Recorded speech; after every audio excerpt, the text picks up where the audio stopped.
अनुपमा की आत्मा रजनी को डरा रही है। अब खुद रजनी अपने गुनाह कबूल करेगी।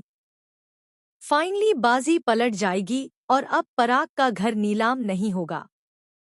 जी हाँ दोस्तों, सुपरहिट टीवी सीरियल अनुपमा का आने वाला ट्रैक बेहद जबरदस्त और धमाकेदार होने वाला है।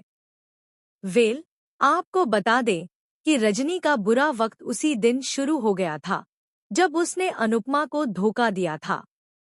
दोस्ती की आड़ में उसने पीठ में छुरा घोंपा था। तभी से उसका वक्त बदल गया और उसके पॉलिटिकल करियर का अंत तय हो गया। अगर रजनी सच्चाई और अच्छाई के रास्ते पर चलती तो शायद सब ठीक होता।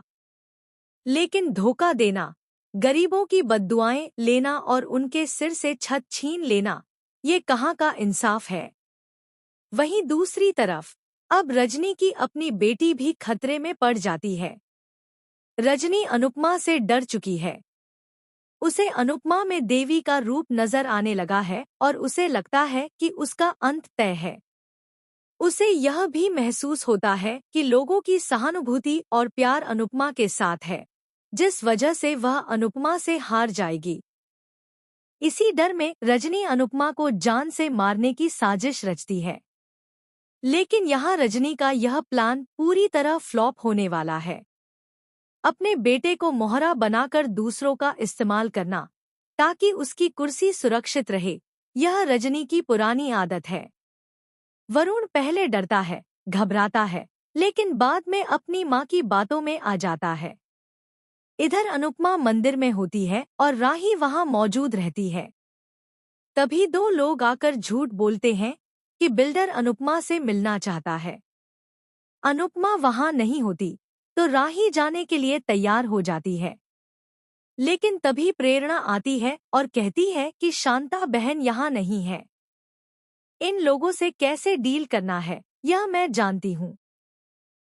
मैं जाकर उनकी बात सुनकर आती हूँ, फिर तुम जाना। ऐसे में राही नहीं जाती, अनुपमा भी नहीं जाती, बल्कि प्रेरणा चली जाती है। वहां आग लगा दी जाती है। इधर अनुपमा पहुंचती है और डर जाती है कि कहीं राही को कुछ तो नहीं हुआ, लेकिन हादसा प्रेरणा के साथ होता है। प्रेरणा आग में फंसी होती है। अपनी जान की परवाह किए बिना अनुपमा आग में कूद जाती है और प्रेरणा को बाहर निकाल लेती है। हालांकि इसके बाद अनुपमा बेहोश हो जाती है। अब वरुण को अपनी गलती का एहसास होता है। वह हाथ जोड़कर माफी मांगता है। इसके बाद सब मिलकर एक प्लान बनाते हैं कि कैसे रजनी देसाई का असली चेहरा